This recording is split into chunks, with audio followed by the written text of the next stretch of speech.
अपघातानं आलेल्या अपंगत्वावर मात करत कोणताही स्वार्थ न ठेवता सामाजिक सेवा करणारे पन्हाळा तालुक्यातील वाघुर्डे इथले सामाजिक कार्यकर्ते सुरेश शंकर नाईक यांनी आपल्या मातोश्री स्वर्गीय दगडूबाई नाईक यांच्या स्मरणार्थ दिवाळीमध्ये भव्य किल्ला स्पर्धा आयोजित केल्या होत्या।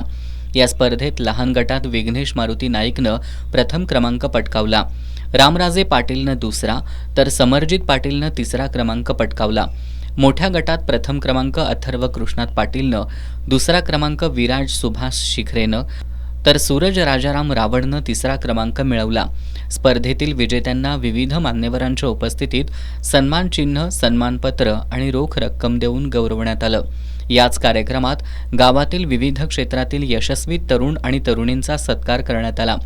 यावेळी भिवाजी नाईक, व्हाईस चेअरमन बाजीराव पाटील, माजी सरपंच बाजीराव पाटील, अमोल केसरकर, संदीप नवलव, धीरज पाटील, पोलीस पाटील सुरेखा पाटील, सदाशिव सुतार, कृष्णात शेवाळे, संभाजी दांगट, रामचंद्र बच्चे, बाजीराव वरपे यांच्यासह ग्रामस्थ मोठ्या संख्येनं उपस्थित होते।